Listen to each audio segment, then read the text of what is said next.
Krishna, Pranam, dear devotees. Thank you all so much for joining. Let's start with Hare the Krishna prayer. माता जी, Hare प्रणाम। Krishna. Pranam. ॐ अज्ञानतिमिरान्धस्य ज्ञानञ्जनाशलाकया चक्षुरुन्मिलितं येन तस्मै श्रीगुरुवे नमः। श्रीचैतन्यमनोभीष्टं स्थापितं येन भूतले स्वयं रूप कदा मह्यं ददाति स्वापदान्तिकम्।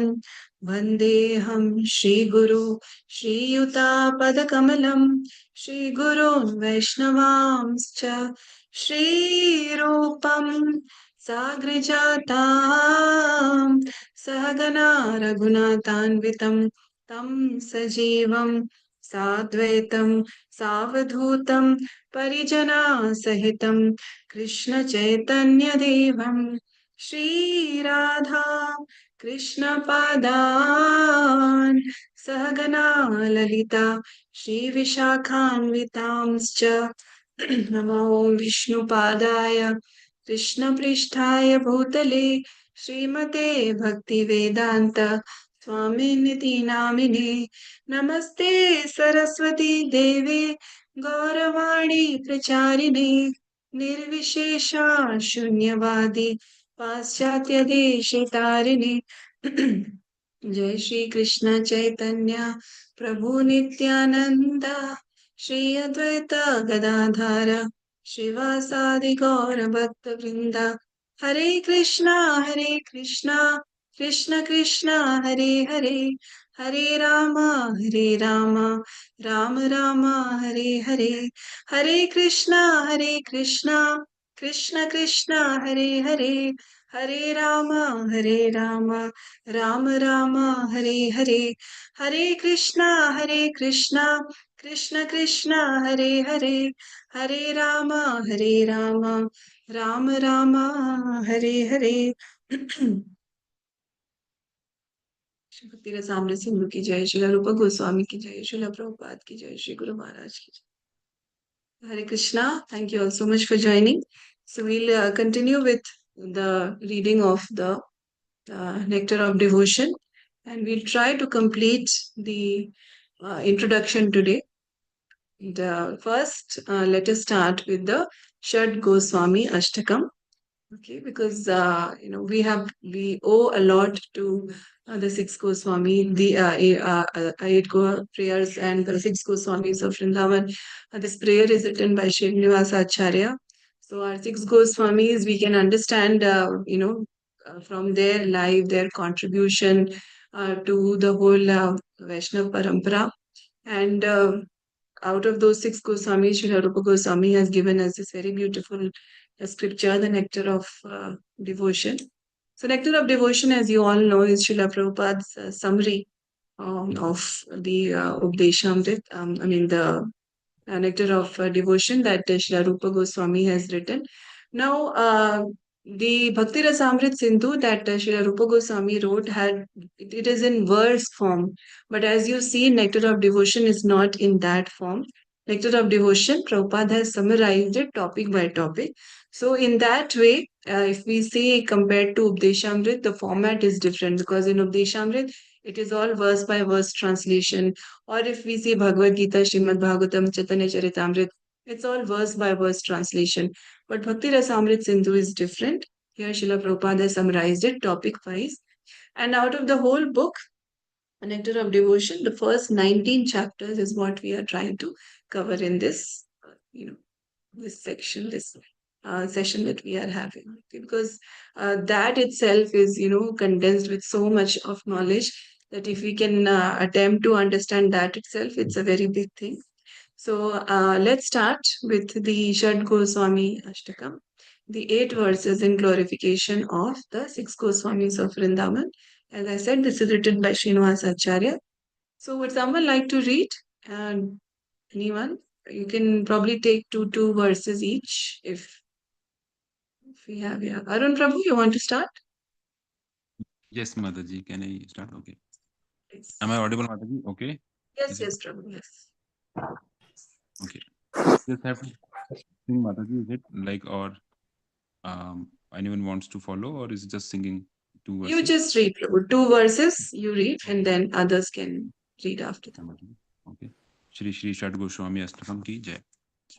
कृष्ण कीर्तन गान नर्तन परो प्रेमामृतांबो निधि धीरा धीर जन प्रिय प्रिय करो निर्मत्सरो पूजितो श्री चैतन्य कृपा भरो भुवि भुवो बहरा वहन्तारको वन्दे रूप सनातनो रघुजुगो श्रीजीव गोपालको नाना शास्त्र विचारणैकनिपुनो षड्धर्म संस्थापको लोकानां हितकारिणो त्रिभुवने मन्यो सारण्याकरो राधा कृष्ण पदारविन्द भजनानन्देन मत्तालिको वन्दे रूप सनातनो रघुजुगो श्रीजीव गोपालको. Very nice, Prabhu. Thank you so much. Sudha Mataji can sing 3 and 4. Hare Krishna, Hare Thank you so Krishna. much. Sudha Mataji. Shri Gauranga Gunanu Vidau Shraddha Samriddhyangitau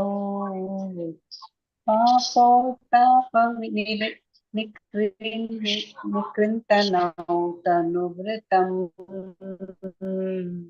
Govinda Ganamritai Ananda Buddhivardhanaikanupuna कैवल्यनिस्तारकौ वन्दे रूपसनातनौ रघुयुगौ श्रीजीवगोपालकौ त्यक्त्वा तूर्णमशेषमण्डलपति श्रीनिं सदा तुच्छवान् भूत्वा दीनगणेशसं करुणया कौपीनकं प्रस्थितौ गोपी भावरसां रसम् अमृतभिलहरी कलुष्ण गोपी भावरसामृता शुक्लहरी कल्लोलमग्नौ मुमो वन्दे रूपसनातनं रघुयुगौ श्रीजीवगोपालकौ. Thank you.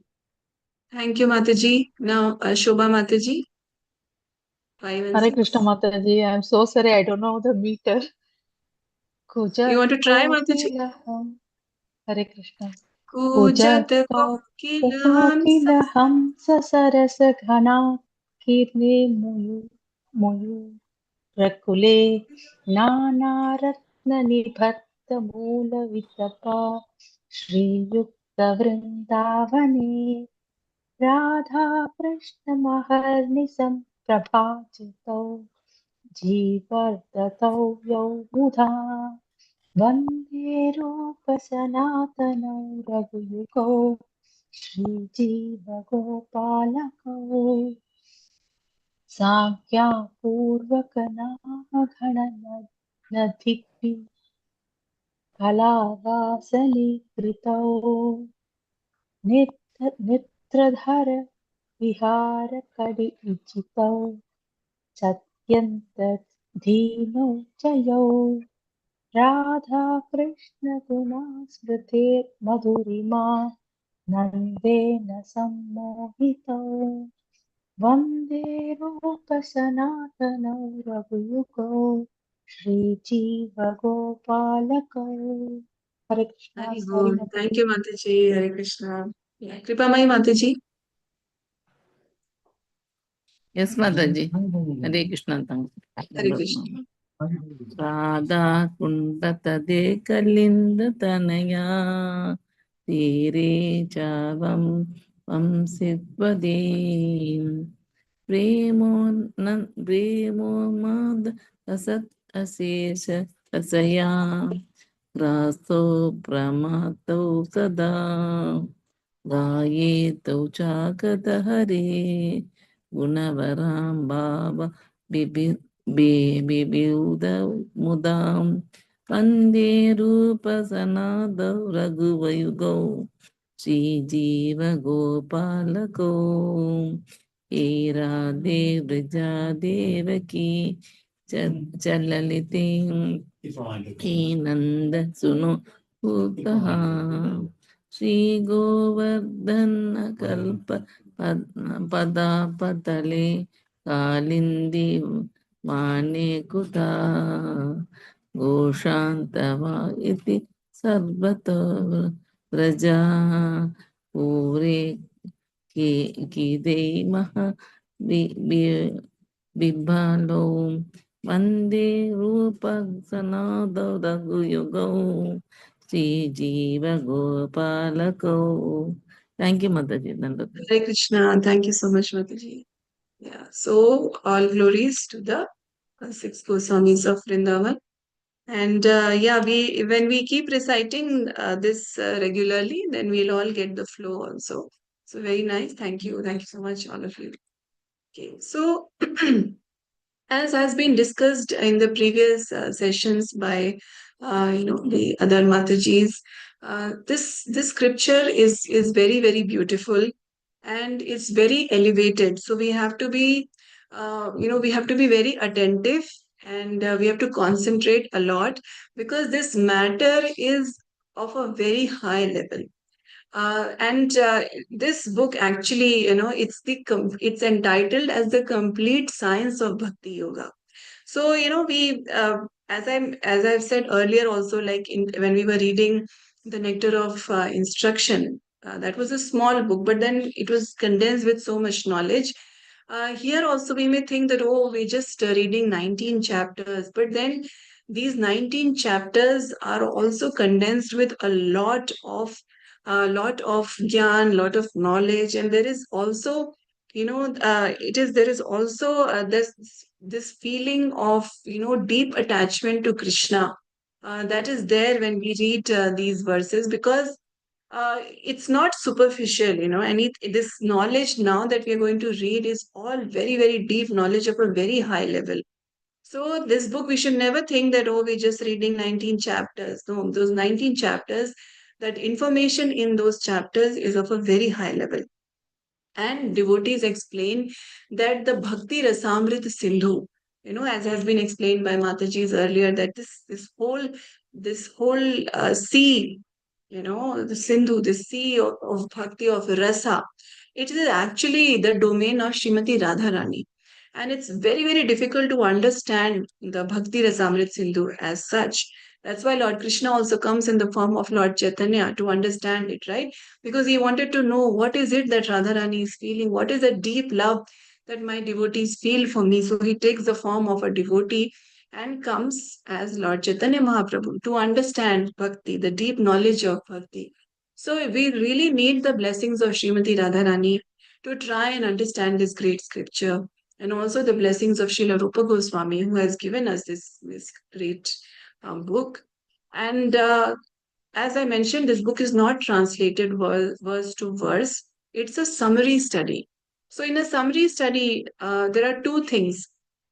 One is that Srila Prabhupada has highlighted certain sections of the book that are very relevant for our advancement of bhakti. And the other thing is that in a summary study, Srila Prabhupada's personal purport is also embedded in the book. So this is a, all in one format. And when we are reading through the chapters, we'll see that it's not like, a verse and then word to word translation, then purport. It's not like that. Prabhupada has summarized, his purport is also embedded with the translation and the summary of the book, and he's also highlighting the very relevant sections which are important for us for our advancement in devotional service. And some devotees say that if one has read and understood the nectar of devotion, then one's faith in bhakti cannot be shaken ever. It is so, it is so potent, it is so powerful, because we see, the topics that are going to come up in this book. If one has understood those topics, then all these questions about, oh, does God exist? Is Krishna God?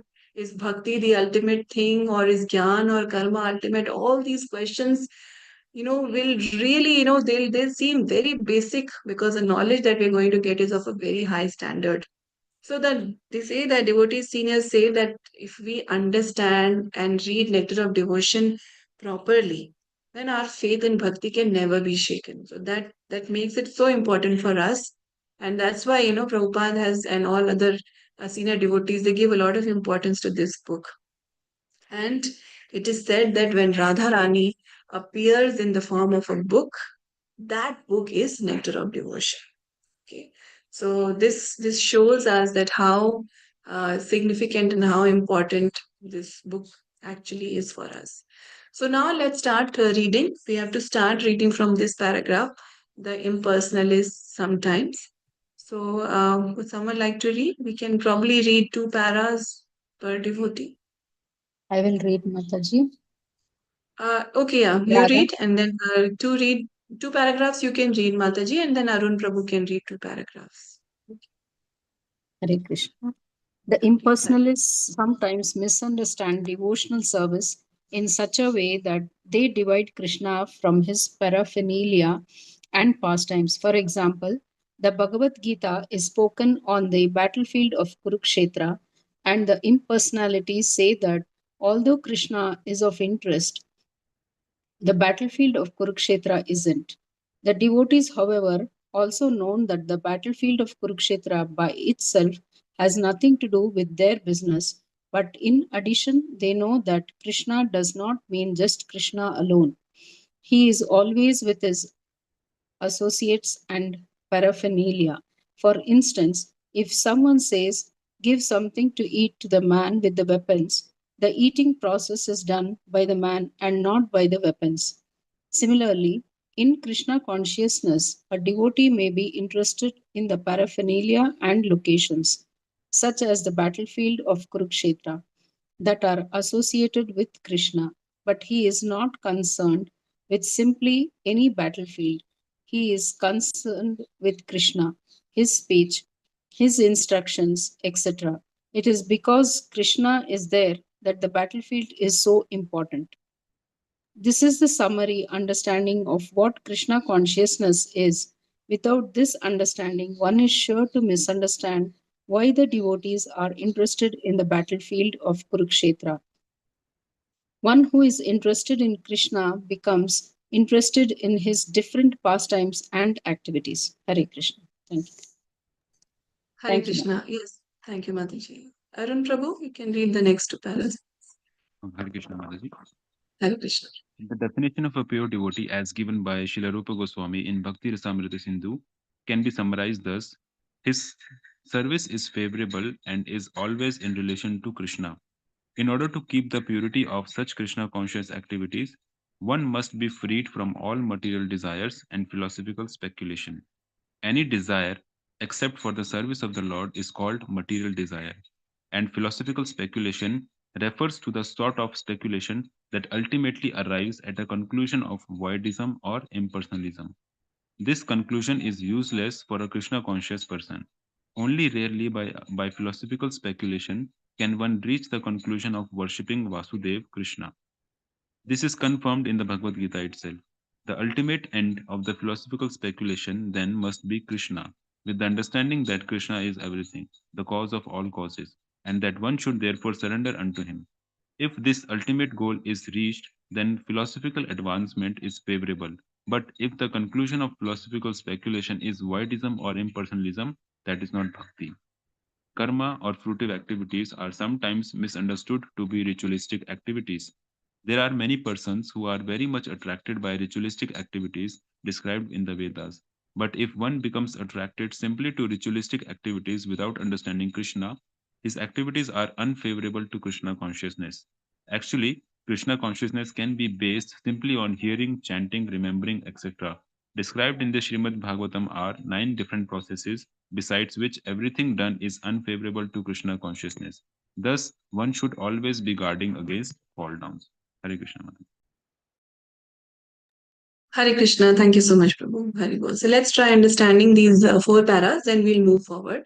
So in the first para that we read today, Srila Prabhupada is explaining that sometimes the impersonalists, who do not believe in the personal form of Krishna, they misunderstand devotional service bhakti, and they divide Krishna from his paraphernalia and pastimes. So Prabhupada is explaining with the example of Kurukshetra that the impersonalists say that, okay, Krishna is of interest, but the battlefield of Kurukshetra is not. And Prabhupada is explaining that for devotees, they don't have any special interest in Kurukshetra as such. But because Krishna spoke the Bhagavad Gita there, this pastime was enacted there, that's why Kurukshetra becomes worshipable for us. Now ISKCON is building a very big, huge temple in Kurukshetra, and that is soon coming up. So why is this land so important for us? Why is Ayodhya so important or Vrindavan so important? It's not that, it's a tourist spot. And like Prabhupada is explaining, that devotees are not interested in any other battlefield. Like, we don't go to Haldigati and worship that place, where Maharana Pratap fought the battle, or any other place for that matter. It's not the battlefield which is significant. It is the battlefield where Krishna spoke Bhagavad Gita. That makes Kurukshetra important. Vrindavan is the dham where Lord Krishna enacts those pastimes. And the Lord, it's a spiritual world itself coming down. That's why it is significant. So the devotees are not interested in, these things because of, any tourist purpose or any other intellectual purpose. No, these things, Krishna's paraphernalia, Krishna's Leela places, dhams, they are significant because of their connection with Krishna. So Prabhupada is saying that, in Krishna consciousness, a devotee may be interested in the paraphernalia and locations that are associated with Krishna, but they're not concerned with simply any battlefield. So Krishna, his speech, his instructions, all these are significant because Krishna is there on the battlefield, so it becomes important. So the main focus, the central theme, the central focus is Krishna. Other things become attractive because of their relation with Krishna. Like, say, for example, we see a peacock feather. The peacock feather in itself, is not attractive to a devotee, but it becomes attractive because it reminds a devotee of Krishna. Or a flute. It is a musical instrument, but why is it very attractive to devotees? Because it reminds devotees of Krishna. So that's what, that's the reason why all these things become attractive. And that is also one thing that we should, consciously practice. That all these things should remind us of Krishna, more and more things should remind us of Krishna. And if that is the case, then that means, we are, Krishna is becoming dear to us in our heart. Because like for a mother, when a mother sees a child's school bag, or the child's shoes, even though the child is not present there, those things remind the mother of the child because she has natural love for her child. In the same way, we have to develop that love for Krishna, that all these things should remind us of Krishna. Okay, so our remembrance for Krishna increases. And Prabhupada is saying that this is the summary understanding of what Krishna consciousness is. Without this understanding, one is sure to misunderstand why the devotees are interested in Kurukshetra. Is it because a big, great battle was fought here, or is it because, this is a very significant place in history? No, it is we are devotees are interested because this has a relation with Krishna. One who is interested in Krishna becomes interested in his different pastimes and activities. Okay, so that should naturally come. One cannot say that, okay, I am interested in Krishna, but I don't care about all the different devotees of Krishna. I am only going to have my relation with Krishna. I don't care about having a guru. I don't care about, all these rules and regulations, or I don't care about visiting a temple also. Some people say that, oh, I have firm faith, I have firm belief in God, but I don't believe in going to temples. Then we are, we are separating these two things. Then we are saying that, okay, Krishna is great, but his devotees are not. Krishna is great, but the place where Krishna is worshipped, or the deity of Krishna, which is actually non-different from Krishna, that is not great. So this kind of differentiation should not come. We should see all these things in relation to Krishna. Then Prabhupada explains that the definition of a pure devotee as given by Srila Rupa Goswami in Bhakti Rasamrit Sindhu can be summarized in this way. The devotee who is actually attached to Krishna, who is in pure consciousness, whatever service they do is favorable, and it is always in relation to Krishna. So, like this example of Kamsa and Ravana are given, right? They were also thinking about Lord Krishna and Lord Ram, respectively, but they were not thinking in a favorable manner. Or, whatever we are doing, it should not just be because for the heck of it, I just have to do it. No, it should be in relation to Krishna. It should be favorable towards Krishna. Okay. And Prabhupada says that in order to keep the purity of such Krishna conscious activities, one must be freed from all material desires and philosophical speculation. Now, philosophical speculation, sometimes devotees also, they read many books. They try to find relation between different scriptures, and then they'll study various shlokas from here and there, dig deep. Some devotees have that bent of mind, that analytical, study oriented bent of mind, and they do study various scriptures, and they bring all the analogies, all the various shlokas, all the various references. Now, this is actually good. This kind of study, is actually good. There is a lot of mental ability involved in that. That is good. But that kind of philosophical speculation, which ultimately arrives at a conclusion of voidism or impersonalism, that is not good. Okay. So the conclusion is useless for a Krishna conscious person. So if the whole goal of study of various scriptures is to come and proclaim that God is one, and I can become one with God, or God is light, God does not have a personal form, God is impersonal, everything is actually a void. If one is reaching that kind of conclusion, that is totally useless for a devotee. But if they are doing that kind of analytical study where where which actually forms the faith in Krishna, which brings one to the conclusion of worshipping Krishna, worshipping Vasudev, then that is good. That is fine. But anything that is taking us away from Krishna, that is wrong. So basically, our whole criteria should be that, okay, whatever I'm doing, is it actually taking me closer to Krishna? Then that's good. If it is not taking me closer to Krishna, then that means I have to gradually take that thing out of my life. Because everything that we are doing, we are creating impressions in our mind. So if I start thinking that, okay, what is the problem? I'm not committing an offense if I'm going and studying all the various scriptures here and there and doing lot of mental speculation. What is a harm, I may say? But these scriptures are so vast. And as we know, Vedas, they have information for all different kinds of people. There's so many yajnas, sacrifices, vratas, all these pujas are mentioned for different purpose. Now, there is a good chance that if I'm going and doing that kind of mental speculation, I may actually move away from my path of bhakti because I may find something very attractive. So, if our acharyas have guided us to read a certain set of books and not go all over the place, then we should really follow that. And if we see all the books in ISKCON, that itself is immense. So we should really not go into that kind of philosophical speculation, because it may actually take us away from our path. Next up, this was about mental speculation. Next up is about karma. There's so many ritualistic activities that are prescribed, and many people who are very attracted to these things, and they don't really many times even understand the essence behind those things. But a lot of things we just follow blindly because it is given in the Vedas, so we think, okay, this I have to follow this.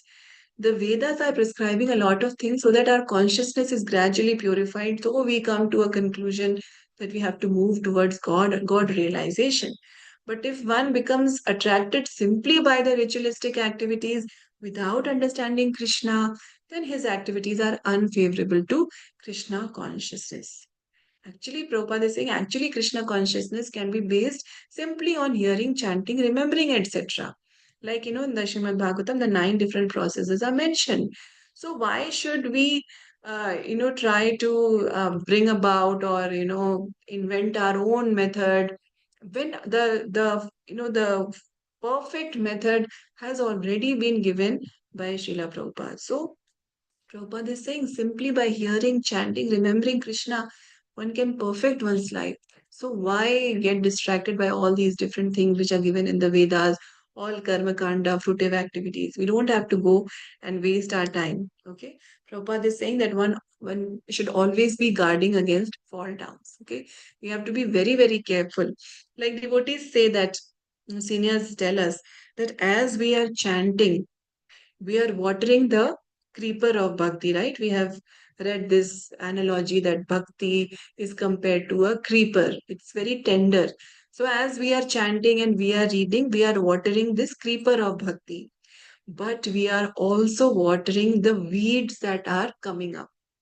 Okay, so that's why we have to be very careful that we should not get callous, we should not get careless that okay, what's the problem? I am chanting, right? I am reading. Why should I go and understand all these books? Why should I go hear lectures? Why should I understand all these things? Not required. I am chanting, no? Yes, we are chanting and we are watering the creeper, but the weeds are also coming up. Now, when we are reading scriptures, when we are hearing lectures, when we are hearing from senior devotees, then we are able to understand that weeds are also growing in my devotional life. And then we have to take, we have to uproot those weeds out. So those weeds are what will actually cause our fall. So bhakti is a very active process. It's not a process of lethargy that I get comfortable in my daily schedule. I'm chanting 16 rounds. Yes, that is great.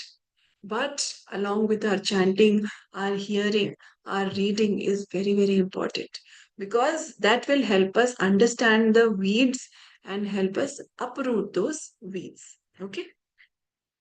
Now let's read from this paragraph. Srila Rupa Goswami has also mentioned. So yeah, Sudha Mataji, you can read Mataji, 2 paragraphs. Hare Hare Krishna Krishna Mataji. Mataji. And Hare Krishna. Then Srila Rupa Goswami has also mentioned in this definition of bhakti the word jnana karmadi. This karmadi, fruitive work, consists of activities which are unable to help one attain to pure devotional service. Many forms of so-called renunciation are also not favorable to Krishna conscious devotional service. Srila Rupa Goswami has also quoted a definition from the Narada Pancharatra as follows. One should be free from all material designations and by Krishna consciousness must be cleansed of all material contamination. He should be restored to his pure identity in which he engages his senses in the service of the proprietor of the senses. So when our senses are engaged for the actual proprietor of the senses, that is called devotional service. In our conditional state, our senses are engaged in serving these bodily demands. When the same senses are engaged in executing the order of Krishna, our activities are called bhakti. Thank you, Mataji. Hare Krishna. thank you, Mataji. Alcohol. Yeah. So just we have 1 paragraph remaining. Anyone who has not read anything today? Hare Swati Krishna. Mataji. Rekha Mataji. Okay. Yeah, Mataji, you can read this last paragraph. As long as one identifies himself as belonging to a certain family, a certain society, or a certain person, he is said to be covered with designations.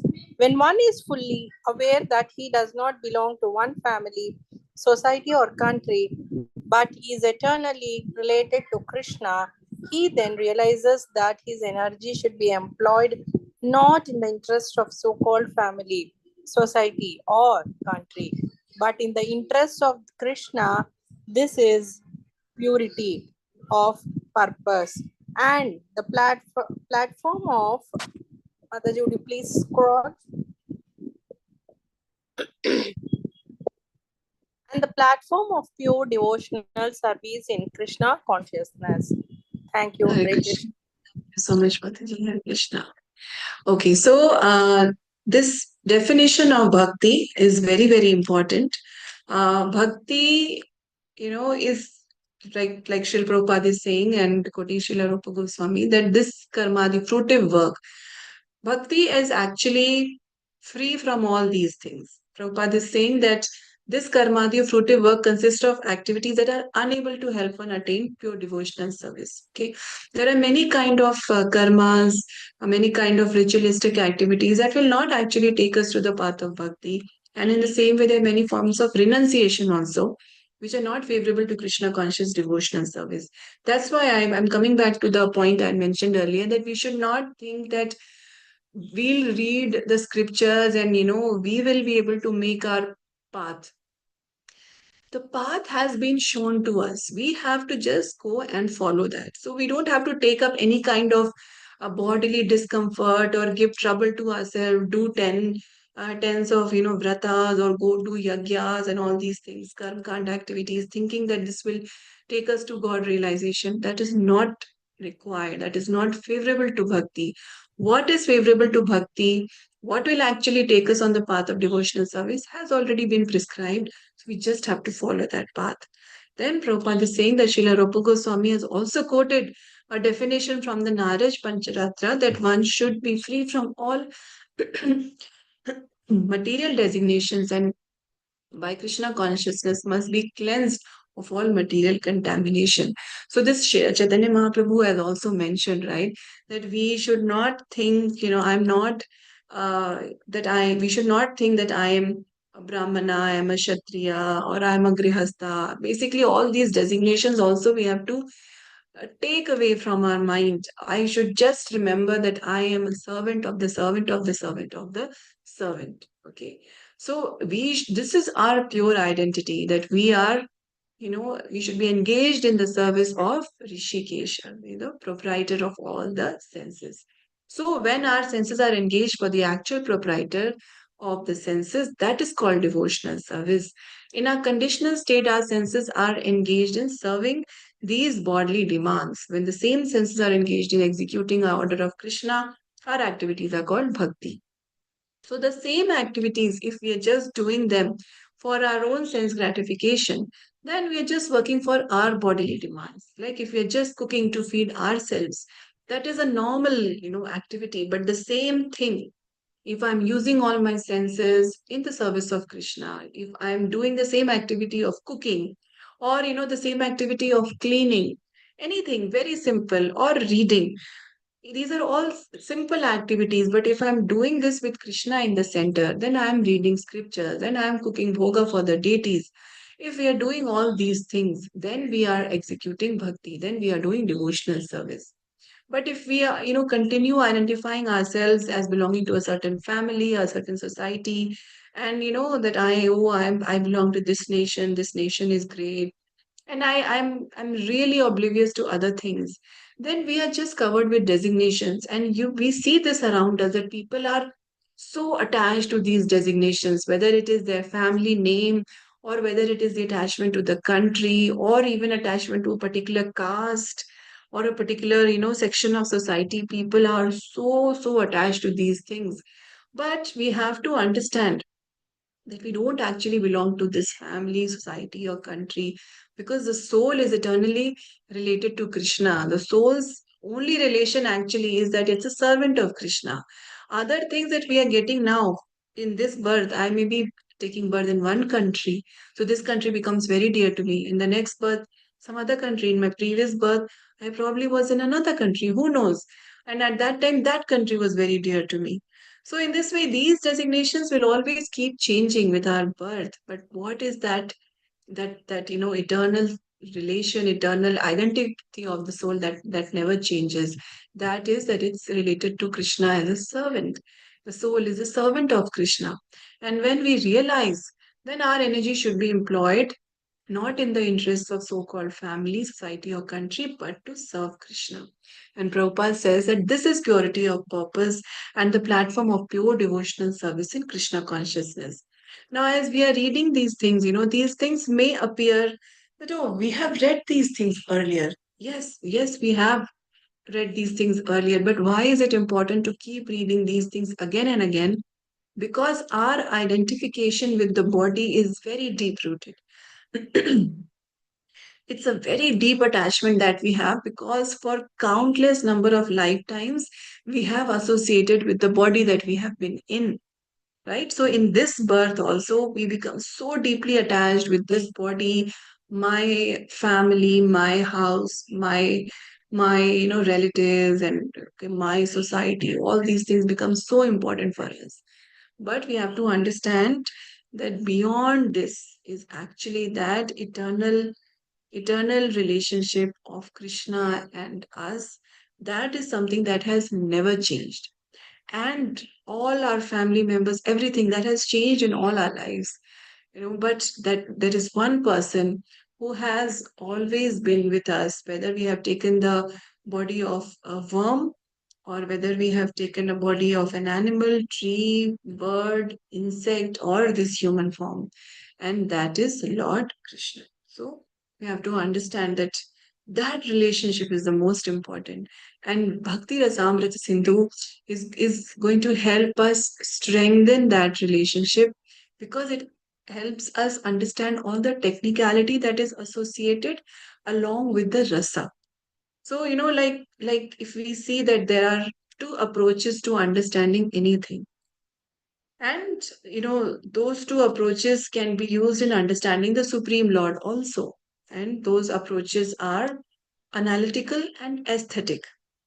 So, for example, if I'm trying to see a flower in an analytical manner, then I will see that, okay, the flower has a stamen, it has a staple, it has a carpel, all these things, in a botanical analysis kind of way. So, I'll see the various parts of the flower. Now, this analysis is valid in its own way, yeah, because we are understanding the structure of the flower. But this will not lead me to appreciate the beauty of the flower. To understand the beauty of the flower, we have to see it in an aesthetic way, like an artist sees a flower. Then the artist will see the shape, the color, the texture, the fragrance. So the aesthetic vision is more suited for appreciation of the beauty of the flower. In the same way, the Supreme Lord can be seen in analytical way also. Okay, creator, the way the creation takes place, all that, that information is there.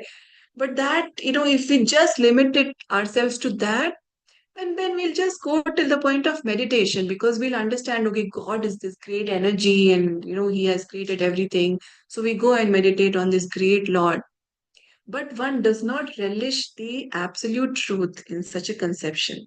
Okay, we can, and in many religions actually we see that the maximum that they go to is understanding that God is the creator, God is almighty, is the greatest. We have to follow his orders. If we don't follow, we go to hell. If we follow, we go to heaven, and God is all great. But Bhakti Rasamrita Sindhu all and other bhakti scriptures, they take us to the beauty of God. you know we read and try to understand the various rasas, the mellows, that God is a person. Yes, he's the greatest of all, the creator. Yes, that is all true, but he is also the all loving father. He also comes as an all loving son. He also becomes naughty. He also steals butter. He also goes and breaks a bow and marries Mother Sita. He also comes as Lord Narsimha Dev for the love of his devotee Prahlad. Yes, he's angry as Narsimha Dev, but he takes Prahlad Maharaj and seats him on his lap and licks him like a lion licks. When we read all these things are full, condensed with rasa, deep emotions. So then we go beyond the understanding that, oh, God is all great. Yes, he is definitely all great. Everything comes from him, but there is more to him. That personal side of God and that very beautiful side of God. Bhakti Rasamrit Sindhu helps us understand that because we read about the various rasas, There are 5 primary rasas, there are 7 secondary rasas, and the primary rasas, the 5 rasas, they are also the 5 primary modes of relationship with Krishna, right?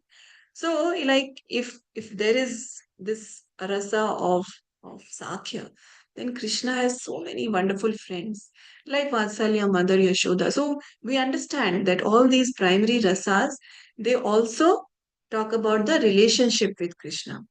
And then there are also secondary rasas. Secondary rasas, they go and add more flavor to the primary rasa. The secondary rasas don't really exist on their own, like, say the secondary rasa of fear.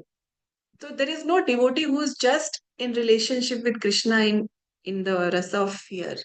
These secondary rasas, why are they secondary? Because they augment the primary rasa. So, for example, a friend of Krishna in Sakhya rasa, when he sees Krishna with a demon, then this feeling of fear also comes. So there is this Sakhya rasa mixed with the fear rasa. So in this way, the primary and secondary rasas are working together. Mother Yashoda, she has Vatsalya rasa with Krishna, but when she sees Krishna stealing butter, breaking the butter pot, she also feels anger. So this is Vatsalya mixed with anger. Madhu Mangal, he's Sakhya, but he's also very funny. So Hasya Rasa is also mixed with, his emotions. So in this way, we are going to read about so many wonderful things which help us understand how personal and loving God is, and how in this very beautiful, ways we can have our relationship with the Lord. And in the earlier section of the introduction, it was mentioned, right, that how there are this ocean of bhakti has 4 sides. There is eastern side, southern side, western side, and the northern side. So that also we are going to study that in the eastern side there is the various varieties of bhakti, the overview of devotion we're going to read about, then devotional service in practice, devotional service in ecstasy, devotional service in love of God. So all these very nuances we can say of bhakti are going to be explained in the nectar of devotion. And if we see chapter by chapter, there are we can divide these various chapters 1 to 19 in 4 sections. And all these this entire section that we are going to be reading, all this is coming in the eastern section, okay, which covers the varieties of devotional service. So the first section, chapter 1, is going to give us a general description of devotional service. So that is Samanya Bhakti. The second section is from chapters 2 to 16, where we'll read about devotional service in practice. So, about sadhana bhakti. And then in the third section, we'll read about devotional service in ecstasy, bhav. That is chapter 17 and 18. And chapter 19 is pure love, prema. Devotional service in pure love. So there are going to be a lot of instructions that when we are doing deity worship, we should not do this, we should do this. What are the things that are going to help us? What are the things that we should really guard against? In this way, there are going to be very, very small, small details also, which are going to be very beautiful. It's a very different kind of reading. And Prabhupada, in his summary study format, has made it very interesting also, and at the same time, very informative. Okay, and really, when we read through Nectar of Devotion and imbibe all those things, we'll definitely become better in serving the Lord. The only requirement from our end is that we should be regular, and we should try and understand as we are going through. So we're going to go slowly, we'll not rush through the various chapters. Every chapter has several topics of interest, so we'll take that topic by topic. So please do be regular to the classes, and it will actually help that after we read in the class, you also go and do one reading yourself. And if there are any questions, anything that you want practical application help or understanding help, please do let us know. We'll take guidance from senior devotees and bring that about. But in essence, Nectar of Devotion is going to help us understand what is actually bhakti. We talk about bhakti, yes, we have to become devotees, bhaktas. What is actually devotees, becoming a devotee? What is my day to day life? what changes should I bring so that actually I am following the path of bhakti. So it will help us understand the definition of bhakti. In the first chapter itself, we'll read the various characteristics of bhakti and of pure devotional service that will really help us bring changes in our life. And the definition of bhakti can be given in various forms, like we had read today also, right? Like Lord Chaitanya has said that it should be free from any designations, identifications. We have to give all that up. And then bhakti should not be restricted to jnana and karma, because all these things may restrict our path of bhakti if we just get stuck there, because bhakti has to be performed with an intention of pleasing Krishna. And like we read in today's section, that includes Krishna's paraphernalia, Krishna's pastimes, all these things. And jnana and karma should be taken only to such an extent that they don't dominate the feeling of bhakti. Like it is in all these regulations that we have to follow. I was hearing one devotee say that Srila Prabhupada had complete knowledge of all these things, all the different regulations that the Shastras say. And one such regulation is that we should generally avoid traveling on Thursdays. So many of us in India do try to follow that. Many families do that, traditional families. Prabhupada also used to follow this, but if there was some preaching program that required him to travel, there was some engagement that required him to travel, then that took priority. Right. So then, then Prabhupada would travel on a Thursday, even if it was going against some regulation of the scriptures.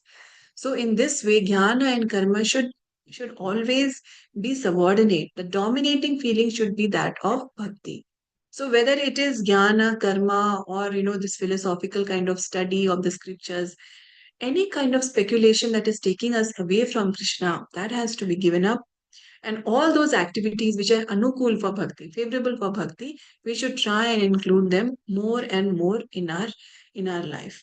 So in today's section, we read that how Krishna's paraphernalia, Krishna's dham, all these things should not be separated from the Lord, which is a mistake which impersonalists do. They think, okay, they believe in Krishna, but they don't want to, believe or worship the dham or paraphernalia of Krishna, but that is not the correct approach. We have to understand that all these things are also great. And why are they great? Not because of any material reason, but they are great because they are in relation to Krishna.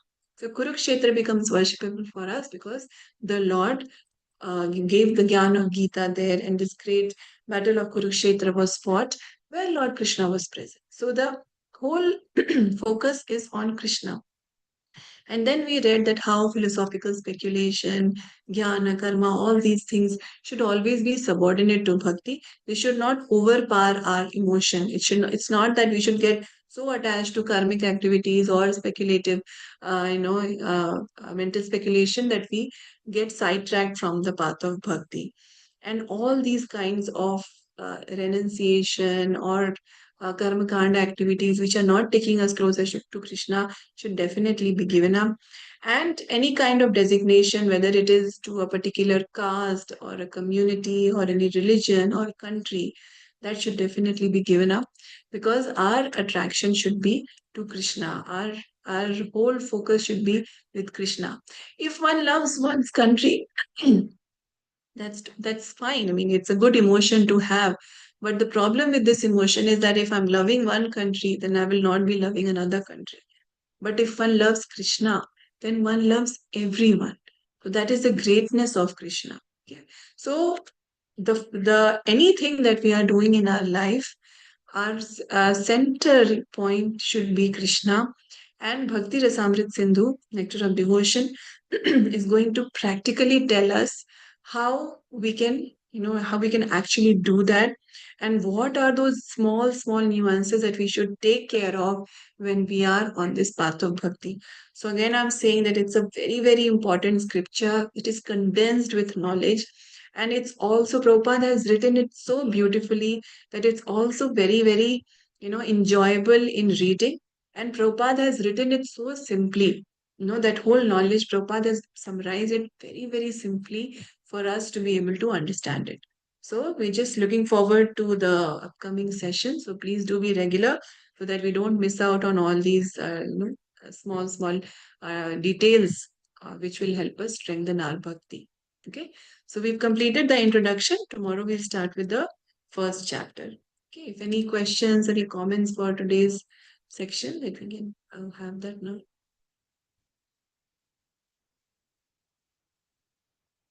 No? Okay. So thank you all so much for your attentive hearing. I really don't have the qualification to speak about the Bhakti Rasamrit Sindhu or Nectar of Devotion, but I'll just try to repeat what I've heard from the seniors.